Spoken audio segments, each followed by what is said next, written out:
My name is Clara Towson, and I'm a friend of the show. Boom. I am Francisca George, and I'm a friend of the show. Perfect. Hi, my name is Susan Leemans and I'm a friend of the show. Boom. Yeah. My name is Zainab Sammaz and I'm a friend of the show. Boom. Hey guys, my name is Sasha Vickery and I'm a friend of the show. Boom. Hi, my name is Lloyd Harris and I'm a friend of the show. Perfect. Hi, my name is Jan Faria and I'm a friend of the show. Boom. Yes. Take one. Well done. Hi, my name is Jasmine Paulini and I'm a friend of the show. Wow, Jasmine, you got it in one time. Ready? Play.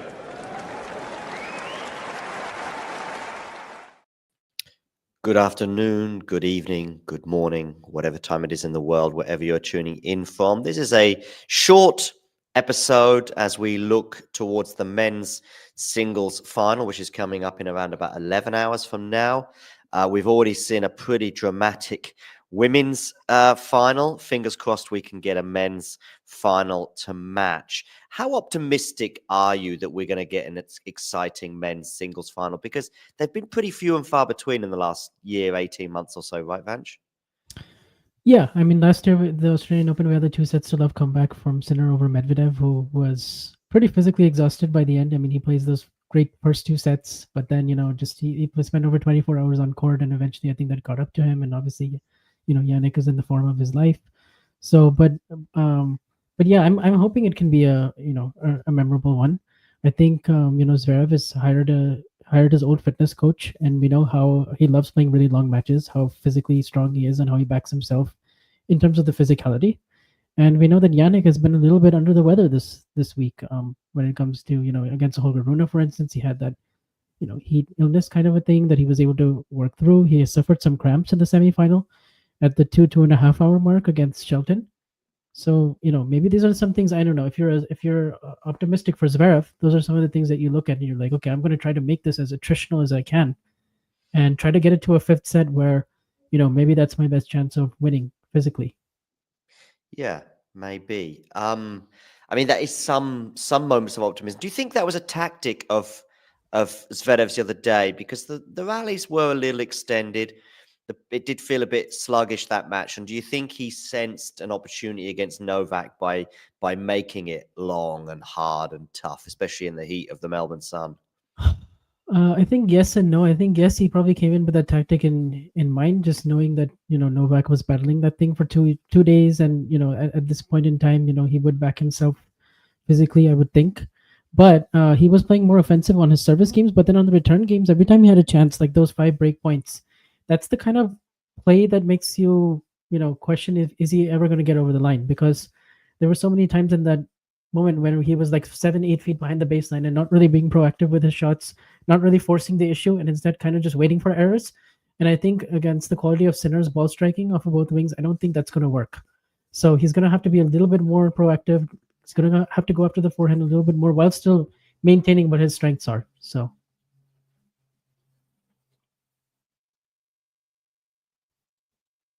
I think we've lost you, John. Your audio.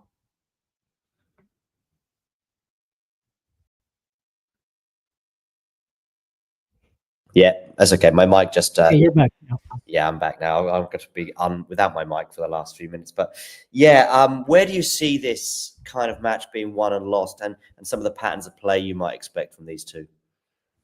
Yeah, so Zverev, I mean, the last 1 year, he's been one of the best servers for sure in the game, and he's been, he's been getting his first serve percentage up in the 70s almost every time, consistently on average, and he's much better now with the second serve. He's lowered his ball toss.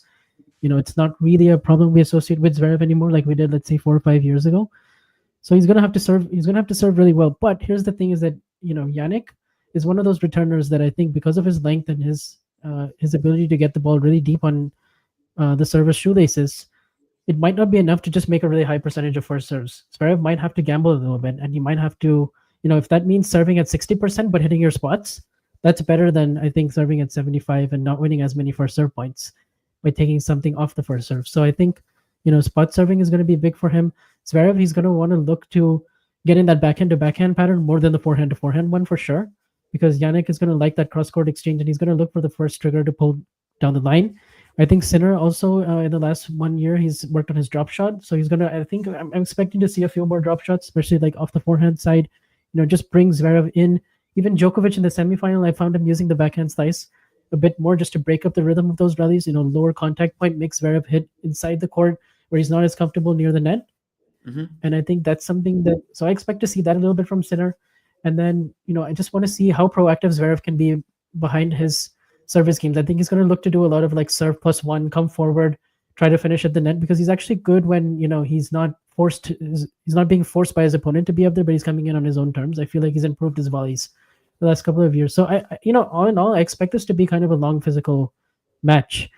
And then the question is just, what are you backing? Do you back Jannik's mentality and his ability to go for it in big moments, or do you back Zverev's physicality? And because Jannik's 5-set record isn't that great. He's 6-9 in 5-set matches. Now, to his credit, most of his opponents haven't pushed him to 5 sets because he's just so he hasn't had to play a lot of 5-setters. Like, he didn't play a single 5-setter en route to winning the US Open, for instance.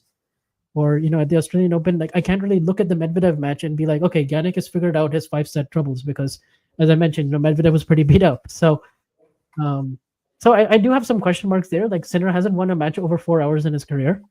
And, and at times he has looked a little bit shaky in that department these last couple of weeks. So, but ultimately, is the scar tissue going to come back and bite Zverev? That is the question. But I do have a feeling it'll be a close one. If it is close and therefore it's going long, does the longer it go, the sort of more you think that Zverev has an excellent chance? I've seen some takes about that, and I see where they're coming from, but I also think even if Sinner is compromised a little bit physically, you know how sometimes when you're compromised physically, it actually frees you up. It makes you go for a little bit more, and the game plan becomes more clear in your mind. Like, I noticed that with Sinner against Shelton, because even though he was cramping, he still ran out 5 games in a row at the end. And it actually made him, more, he was coming to the net. He was shortening points. And I think that comes more naturally to Sinner than Zverev in the big moments, just because of the scar tissue. So I think even if it does go 5, I don't know if it means, like, just because it's 5 and Zverev backs himself physically, that he ultimately comes through, because he's lost 2 5-setters now in majors from winning positions. So I do still kind of back Jannik mentally. So if I were to pick, I still would pick Jannik in either 4 or 5 sets. I think I'll go for 5, just because I think Zverev can make it physical enough where Sinner will have to answer. Yeah, and the other problem, of course, if it goes long, is Zverev's 5-set Grand Slam final scar tissue. Yeah. I'm not sure that a Zverev, coming back from 2 sets or 2 sets to 1 down is something I would also fancy.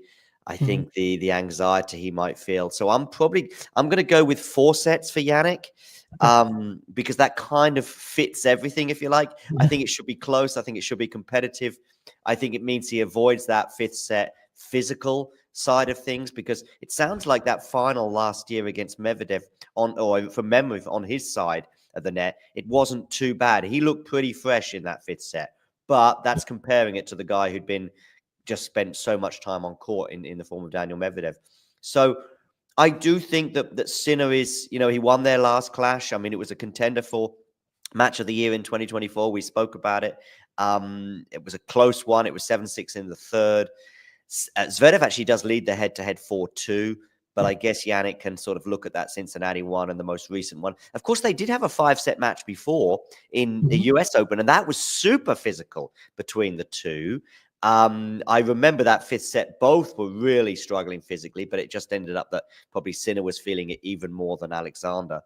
But yeah, I think Sinner in 4 feels just about right to me. A straight sets win for either player is quite difficult to imagine, because I think they're pretty closely matched. But Jannik on a hard court, and he's got positive, whatever the opposite of scar tissue is, good muscle memory of winning Grand Slam titles, both in Australia but also on a hard court in general. Yeah, and you mentioned the Zverev match, because that is the 5-setter that they played at the US Open. That is like the last match in Sinner's career before, he became the best player in the world. So, for him, it would be like a full circle moment if he got to a 5th and ends up winning. And it doesn't matter, 4 or 5. Like, honestly, 4, I see the logic completely. Like, that's definitely a good prediction. It makes sense. It does feel a bit like the women's final, in that it is. I think not many people will be expecting Zverev to win. much like Madison Keys. But of course, if anything, actually, I think Zverev probably have a better chance than Madison had pre-match. I mean, I don't know what your thoughts were, but the general consensus was that Madison one was kind of 80-20. I think it was a 4-1 head-to-head in Sabalenka's favor, and that felt about right going into it. And it still feels right. I still think that more often than not, Sabalenka wins that match. But coming back to this one, again, more often than not, I think Jannik wins this match. Yeah, and I am also just wondering, like after so many times you've been in this position, like does Zverev actually approach this differently this time? Like, does he just say, okay, you know what, like I can let it go, and if it doesn't happen, it doesn't happen, but I leave the court playing the right way? Like, is that something that's going to approach his mind? Also, because I'm thinking that Zverev this tournament he's been pretty efficient, right? Like he hasn't spent a ton of time on court, whereas that's come to bite him in previous majors. Like even Roland Garros, he was down 4-1 in the fifth against Talent Griekspoor. He had that physical match with Bruna in the fourth round. He had, his quarters and semis were physical. So, but this tournament, I mean, he didn't drop a set. He had a good draw, but he didn't drop a set until the Tommy Paul match. Or no, he dropped a set to Ugo Humbert, and then he dropped one set to Tommy, and then he got a little bit of a reprieve in the semifinal. So I wonder if, this time around, like I think he's prepared to go 6 hours if he needs to. Like, yeah. Whereas I don't think that was the case. I don't think that was the case at Roland Garros. Like I did think he got a little bit tired in the fourth and fifth. Okay. But we're both backing Jannik to retain his title, basically, right? Yeah. But I do expect it to be a close, physical-ish, match. Like I don't see how it can be straight sets for either player. Indeed.